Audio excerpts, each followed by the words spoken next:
चला मित्रांनो, आज आपण अशी छानशी सोप्या पद्धतीने अशी अंड्याची ग्रेव्ही बनवूया. चला तर आपण आज बनवायला चालू करूया.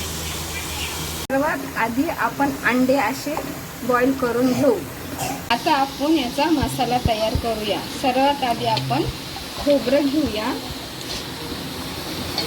त्या 2-3 लसणाच्या पाकळ्या टाकूया आणि अशी थोडीशी अशी नॉर्मल किंचित अद्रक घेऊया. धुवून स्वच्छ धुवून घ्यायची. मग थोडीशी कोथिंबीर घेऊया. आता आपण हे वाटण पिसून घेऊया. तर आपला हा मसाला असा छानसा पिसून झाला आहे. आणि आपण आता एक लालसर टमाटर कट करून घेऊया. आणि आपले अंडे बी बॉईल झालेले आहेत छानपैकी. आपण अंडे पण कट करून घेऊया. चला तर आपण आता अंडे कट करून घेतले. आता आपण भाजी करायला घेऊया. सर्वात आधी आपण 1 चम्मच काळा मसाला टाकूया. आणि काळा मसाला टाकला ना, असा काळा मसाला का टाकायचा, कारण भाजीला चांगली असा छानसा कलर येतो. मग आपण टोमॅटो टाकूया कट केलेले.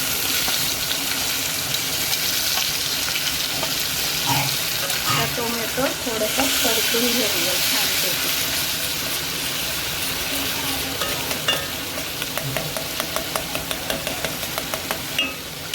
आता आपलं थोडंसं टोमॅटो असा हा परतून झालेला आहे.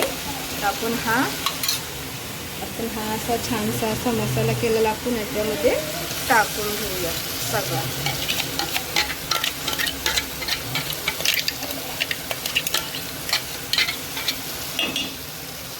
जर तुमच्याकडे काळा मसाला नसेल तर तुम्ही लाल तिखट पण टाकू शकत आहात. एव्हरेस्टचा किंवा कोणता पण तुमच्या आवडीचा लाल मसाला. माझ्याकडे काळा मसाला आहे म्हणून मी काळा टाकलाय. अगदी लाल तिखटमध्ये पण खूप छान अशी भाजी होते. तुम्ही तुमच्या चॉईसनी लाल किंवा काळा टाकू शकत आहे. खूप अशी छान भाजी लागते. तुम्ही ही भाताबरोबर किंवा भाकरीबरोबर खाऊ शकत आहात.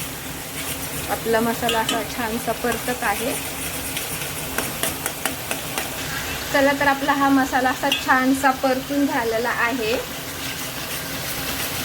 आता आपण याच्यामध्ये कट केलेली अंडी सोडूया.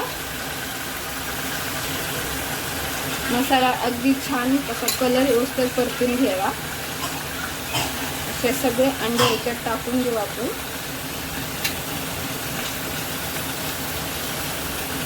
आता ही अंडी थोडीशी मसाल्यात आपण अशी फ्राय करून घेऊया. म्हणजे अशी भाज्या एकदम खूप छान अशी टेस्ट येते. तुम्ही एकदा करून बघा, तुम्हाला नक्की आवडेल. अशी अंड्याची अशी साधी सिंपल एकदम पटकन तयार होणारी अंड्याची भाजी. आता आपण हा मसाल्याचं थोडंसं पाणी टाकून, मसाला पिसलेला त्याच्यामध्ये थोडंसं पाणी टाकून आता हे पाणी आपण भाजीत टाकून घेऊया. तुम्हाला हवी तेवढी अशी तुम्ही ग्रेव्ही करू शकत आहात. छान अशी मस्त छणछणीत अंड्याची भाजी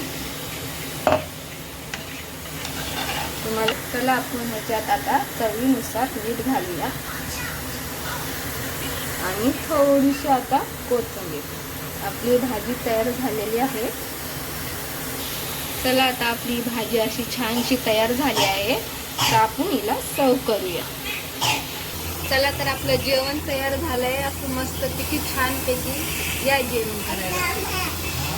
चला मैत्रिणी, तुम्हाला असं जर जेवण आवडलं असेल माझं, तर तुम्ही माझ्या चॅनलला लाईक करा, शेअर करा, सबस्क्राईब करा आणि कमेंट्समध्ये नक्की सांगा तुम्हाला भाजी आवडली का. आणि जर तुम्हाला कोणती दुसरी रेसिपी हवी असेल तर मला कमेंट्समध्ये नक्की सांगा. थँक्यू.